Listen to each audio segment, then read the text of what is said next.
ঘর থেকে বের হইলে নেটওয়ার্ক থাকে, কিন্তু ঘরের ভেতরে ঢুকলেই আর নেটওয়ার্ক থাকে না। আমাদের দেশের স্পেশালি গ্রামাঞ্চলে এই সমস্যাটা বহুদিন ধরেই আছে। আবার পাহাড়ে গেলে কিংবা সমুদ্রের একটু গভীরে গেলেই ফোনে নেটওয়ার্ক থাকে না। এই সমস্যাটার ফাইনালি একটা সমাধান আসতে যাচ্ছে।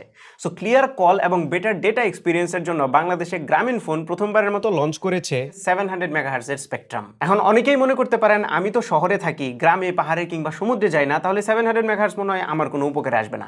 ব্যাপারটা একদমই সেরকম না। শহরে থাকলেও আপনার উপকারে আসবে। পুরো ভিডিওটা দেখুন, আমি এক্সপ্লেন করছি 700 মেগাহার্টজ কিভাবে ম্যাজিক্যালি আপনার কল এবং ডেটা এক্সপিরিয়েন্সকে অনেক বেটার করবে। ওয়্যারলেস রেডিও ফ্রিকোয়েন্সি যত লো হয় সেটা তত বেশি দূর পর্যন্ত ট্রাভেল করতে পারে, কারণ সেটার ওয়েভলেন্থ অনেক লম্বা হয়। আমাদের দেশের এক্সিস্টিং যে ফ্রিকোয়েন্সিগুলো আছে সেগুলো থেকে 700 মেগাহার্টজটা লোয়ার ফ্রিকোয়েন্সির হওয়ার কারণে সেটা কিন্তু ট্রাভেল করতে পারবে একটু বেশি দূর পর্যন্ত। আমরা যদি একদম রিয়েল লাইফ এক্সাম্পলের কথা চিন্তা করি, তাহলে আমাদের দেশের এক্সিস্টিং ফ্রিকোয়েন্সিগুলো যেখানে একটা টাওয়ার থেকে অ্যারাউন্ড 7 থেকে 10 কিলোমিটার বা সর্বোচ্চ 15 কিলোমিটার পর্যন্ত ট্রাভেল করতে পারতো, সেখানে 700 মেগাহার্টজ এখন 10 থেকে 15 কিলোমিটার বা সর্বোচ্চ 30 কিলোমিটার পর্যন্ত ট্রাভেল করতে পারবে। আর লং ডিস্টেন্স কভার করা 700 মেগাহার্টজের একটা স্ট্রেংথ, এটার যে সেকেন্ড বিগেস্ট স্ট্রেংথ, সেটা হচ্ছে বেটার ওয়াল কিংবা অবস্টেকল পেনিট্রেশন।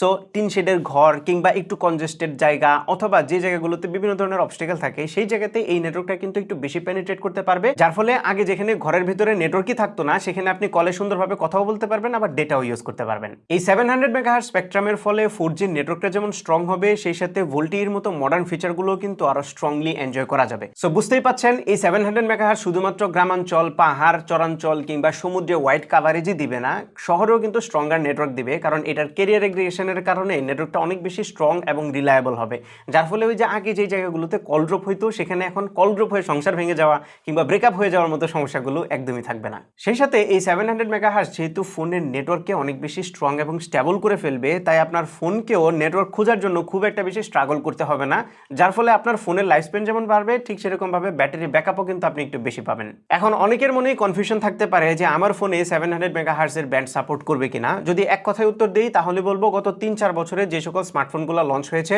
তার বেশিরভাগগুলোতেই 700 মেগাহার্টজের সাপোর্ট আছে। তারপরেও যদি আপনার মনে কনফিউশন থাকে তাহলে আপনি আপনার ফোনের মডেলটা লিখে গুগলে সার্চ করতে পারেন এবং সেখানে LTE ব্যান্ড 28টা দেখবেন আপনার ফোনে সাপোর্ট করে কিনা, তাহলে আপনি 700 মেগাহার্টজ ইউজ করতে পারবেন। আর এটার জন্য কিন্তু আপনার ফোনের সেটিংয়ে গিয়ে আলাদাভাবে কোনো কিছু অন করতে হবে না। 700 মেগাহার্টজ যখন আপনার ফোন ডিটেক্ট করবে অটোমেটিক্যালি সেটা ইউজ করা শুরু করবে। আর জুন 2026 থেকেই কিন্তু গ্রামীণ ফোন 700 মেগাহার্টজ বাংলাদেশে লঞ্চ করে ফেলেছে এবং এটা আস্তে আস্তে করে সারা দেশে ছড়িয়ে যাবে। সো আপনার এলাকায় নেটওয়ার্কের এক্সপিরিয়েন্স কেমন, আগে কেমন ছিল, এখন কি কোনো ইমপ্রুভমেন্ট দেখছেন কিনা, এই বিষয়টা একটু কমেন্টে জানিয়ে দেন।